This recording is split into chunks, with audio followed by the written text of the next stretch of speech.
भारतीय संसद की बात की जाए तो भारतीय संसद द्विसदनात्मक व्यवस्था है। एक सदन कहलाता है इसका राज्यसभा और दूसरा सदन कहलाता है लोकसभा।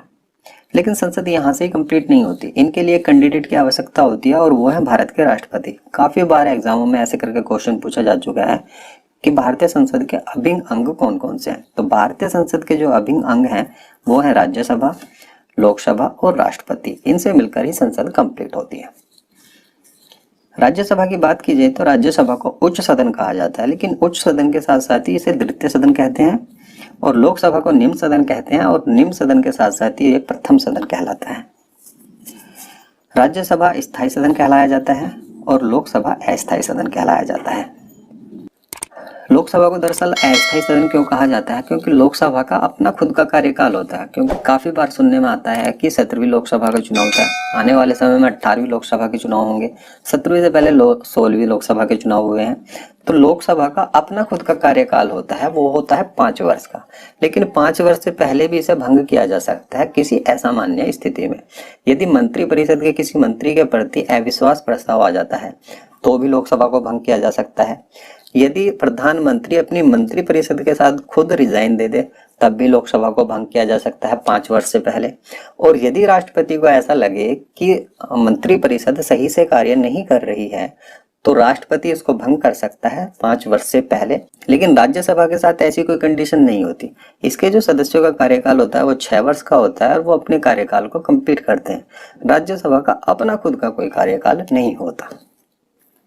आगे बात करें तो राज्यसभा का सदस्य चुनने के लिए न्यूनतम आयु जो होती है वो 30 वर्ष होती है और अधिकतम कितनी भी हो सकती है, लेकिन न्यूनतम जरूरी है कि 30 वर्ष का व्यक्ति होना जरूरी है। लोकसभा की बात की जाए तो लोकसभा के लिए 25 वर्ष का व्यक्ति होना जरूरी है न्यूनतम में, और अधिकतम भी यहाँ पर कितनी भी हो सकती है। कार्यकाल मैंने आपको बताया ये 6 वर्ष का होता है राज्यसभा का। लोकसभा का जो कार्यकाल होता है वो 5 वर्ष का होता है। चुनाव की बात की जाए तो अप्रत्यक्ष रूप से चुनाव होता है राज्यसभा के सदस्यों का, और अप्रत्यक्ष रूप से यानी जनता सीधे वोट नहीं करती, जनता की वोट किसी और के थ्रू डाली जाती है और वो डाली जाती है विधानसभा के सदस्यों द्वारा। जो निर्वाचित सदस्य होते हैं उनके द्वारा लोकसभा के सदस्यों के लिए वोट की जाती है। और यहाँ पर जो प्रणाली यूज की जाती है वो अनुपातिक प्रतिनिधित्व प्रणाली या एकल संक्रमणीय मत पद्धति का इस्तेमाल किया जाता है। दरअसल ये पद्धति होती क्या है, एकल संक्रमणीय पद्धति यदि एक कैंडिडेट खड़ा है तो सिंपली एक के लिए वोट कर देते हैं, लेकिन एक से अधिक कैंडिडेट यदि खड़े होते हैं तो वहां पर वरीयता के हिसाब से वोट डाली जाती है कि पहली पसंद कौन है, दूसरी पसंद कौन है और तीसरी पसंद कौन है। और अनुपातिक प्रतिनिधित्व होता है कि राज्यों से जितने भी सदस्य जाते हैं उनकी वोट इक्वल करने के लिए उनका मत जो है वो समान रहे। किसी राज्य की जनसंख्या कम है और किसी की ज्यादा है तो समान मत रहे, उसलिए अनुपातिक प्रतिनिधित्व प्रणाली अपनाई जाती है।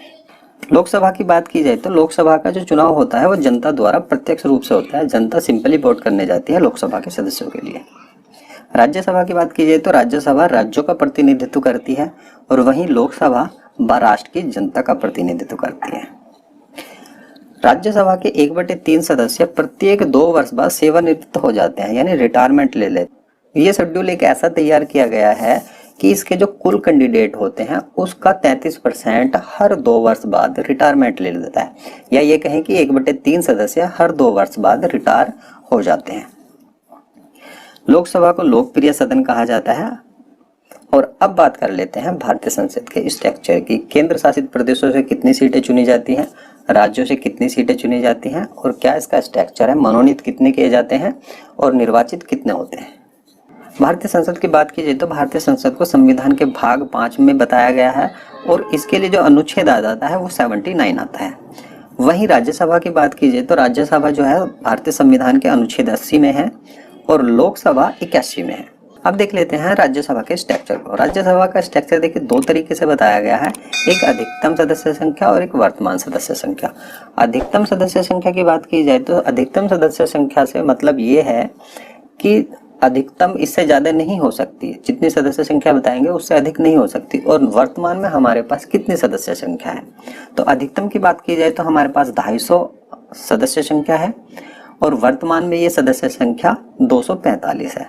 तो 250 से अधिक नहीं कर सकते। इसके लिए एक बिल पास किया गया था और 2026 से पहले 250 से ज़्यादा सदस्य संख्या अधिकतम में नहीं कर सकते।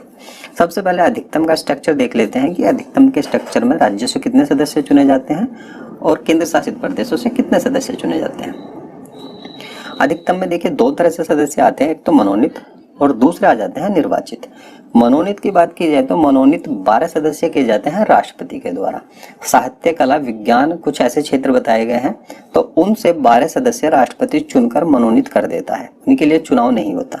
निर्वाचन की बात की जाए तो निर्वाचन में 238 सदस्य आते हैं और इनका जो निर्वाचन मैंने आपको बताया था, राज्यसभा का जो निर्वाचन होता है अप्रत्यक्ष रूप से होता है और इसके लिए जो निर्वाचन करते हैं, वोट करते हैं, वो करते हैं विधानसभा के निर्वाचित सदस्य। निर्वाचित सदस्यों में राज्य से जो सदस्य आते हैं वो आते हैं 229 और केंद्र शासित प्रदेशों से आते हैं 8। अब बात कर लेते हैं वर्तमान सदस्य संख्या। तो वर्तमान सदस्य संख्या के अंदर जो मनोनीत है वो 12 ही होंगे जो राष्ट्रपति द्वारा चुने जाते हैं और निर्वाचित जो होंगे वो थोड़े से कम हो जाएंगे, 233 हो जाएंगे। यहाँ पर जो राज्यों से आते हैं वो आते हैं 225 सदस्य और केंद्र शासित प्रदेशों से 8 सदस्य। और केंद्र शासित क्षेत्र भी कौन कौन से भाग लेते हैं इसके बारे में डिस्कस कर लेते हैं। देखिए यहाँ पर 3 केंद्र शासित प्रदेश भाग लेते हैं। पहला दिल्ली जिसकी 3 सीटें हैं, पांडिचेरी की 1 सीट है और हाल ही में जुड़ा है जम्मू कश्मीर, इसकी 4 सीटें हैं। तो राज्यसभा के सदस्य चुनने के लिए कौन कौन से केंद्र शासित प्रदेश भाग लेते हैं? दिल्ली, पांडिचेरी और जम्मू कश्मीर। अब बात कर लेते हैं लोकसभा के स्ट्रक्चर की। तो लोकसभा का स्ट्रक्चर भी अधिकतम संख्या पर होगा और वर्तमान सदस्य संख्या पर होगा। अधिकतम सदस्य संख्या की बात की जाए तो 552 हो सकती है और वर्तमान में जो सदस्य संख्या है वो 545 है। तो यहाँ पर 7 सीटें स्पेयर में है, 7 सीटें बढ़ाई जा सकती हैं 2026 तक। तो ऐसे नहीं है कि 552 से ज़्यादा कर सकते हैं, वो 2026 तक का शेड्यूल है, उसके बाद कोई नियम कानून बनेंगे तब ज़्यादा संख्या हो सकती है अधिकतम की। सबसे पहले बात कर लेते हैं अधिकतम संख्या की। तो यहाँ पर भी ऐसे ही होगा कि मनोनीत और निर्वाचित। यहाँ पर जनता द्वारा निर्वाचित किए जाते हैं प्रत्यक्ष रूप से। मनोनीत राष्ट्रपति के द्वारा ही किए जाएंगे और वो किए जाएंगे 2 सदस्य। 2 सदस्य भी एंग्लो इंडियन किए जाते हैं जो विदेशी मूल के भारतीय व्यक्ति होते हैं। अब निर्वाचन के शेड्यूल में देख लेते हैं। निर्वाचन का जो शेड्यूल है 550 का है और इसमें राज्यों से जो आते हैं वो 530 सदस्य चुने जाते हैं और केंद्र शासित प्रदेशों से 20 सदस्य चुने जाते हैं। वर्तमान शेड्यूल की बात की जाए तो वर्तमान में मनोनीत तो उतने ही रहेंगे 2 सदस्य और निर्वाचन में थोड़ी सी कमी आ जाएगी। वर्तमान में 543 सदस्य चुने जाते हैं। यहाँ पर राज्यों से जो सदस्य आते हैं वो आते हैं 524 और केंद्र शासित प्रदेशों से 19 सदस्य चुने जाते हैं। और केंद्र शासित प्रदेशों में यहाँ पर जो सर्वाधिक सीटें हैं वो हैं दिल्ली के पास 7 सीटें, अन्य से अब बन जाती हैं 12 सीटें। तो टोटल केंद्र शासित प्रदेशों की 19 सीटें हैं। तो ये था मार्च 2020 तक की बिल्कुल अपडेटेड लिस्ट जिसको हमने डिस्कस किया है। यदि आपको वीडियो पसंद आई है, क्योंकि मैं ऐसी एनिमेशन वीडियो बनाता रहता हूँ, यदि आपको ये वीडियो पसंद आई तो उसे लाइक और शेयर करें और नीचे जो सब्सक्राइब का बटन है उसे दबाकर हमसे जुड़ सकते हैं। धन्यवाद।